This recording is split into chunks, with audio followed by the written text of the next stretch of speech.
দেখো, ক্লাস 10 এর ইতিহাসের ধারণা থেকে বেঙ্গল গেজেট মাঝে মাঝে বলতে কি বুঝো, বেঙ্গল গেজেটের বিষয়বস্তু কি, বেঙ্গল গেজেটের রচনাকালে নানান প্রশ্ন পড়তে পারে 1 নম্বর বা 2 নম্বর প্যাটার্নে। আমি একটা তথ্য বেঙ্গল গেজেট সম্বন্ধে দিতে চাইছি খুব ছোট্ট করে।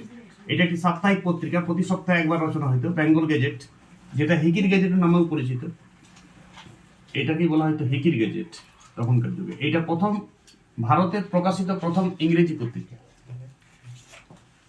এটা জেমস অগাস্ট হিকি সম্পাদক ছিল, একজন ইংরেজি সম্পাদক ছিল, ঠিক আছে? জেমস অগাস্ট হিকি সাহেব, ইনি সম্পাদক ছিল। 1780 সালের 29 জানুয়ারি এটা প্রকাশকাল, এবং এইটা 2 বছর চলেছিল মাত্র, 1780 আর 82।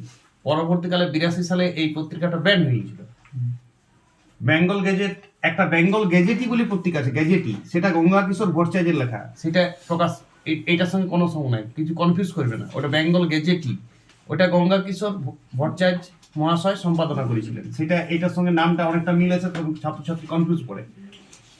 এইটা রাজনৈতিক সমালোচনা করতো, ইংরেজদের ডাইরেক্ট সমালোচনা করতো, ব্যক্তিগত সমালোচনা করতো। কোনো মূলত ভদ্র ইংরেজি বা ভদ্র ভারতবাসী যারা ছিল, তারা তাদের জীবনযাত্রাকে ডাইরেক্ট সমালোচনা করতে, তাদের ব্যঙ্গার্থক একটা রচনা ছিল এটা। ব্যঙ্গার্থক মানে ডাইরেক্ট ওয়াকে নিয়ে সমালোচনা করতে, কোনো একটা ব্যক্তি বিশেষ বর্গকে নিয়ে, কোনো অফিসারকে নিয়ে, ইংরেজ উচ্চপদস্থ কর্মচারীকে নিয়ে সমালোচনা করতো, ব্যঙ্গার্থক সমালোচনা করতো।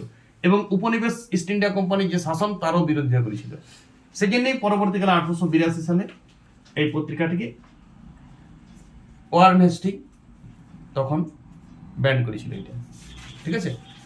লর্ড ওয়ারেন হেস্টিং, যে তখন গভর্নর জেনারেল ছিল, ব্যান করেছিল। 2 বছর 82 সাল পর্যন্ত এটা চলেছিল। তারপরে যেহেতু অনেক বেশি সমালোচনা এবং ব্যক্তিগত সমালোচনা যেহেতু ছিল, ওই বিষয়কে কেন্দ্র করে এটা কোর্টে কেস হয়, এবং কোর্ট থেকে এটাকে পত্রিকাটাকে ব্যান করে দেওয়া হয়। মাত্র 2 বছর চলেছিল। ওকে।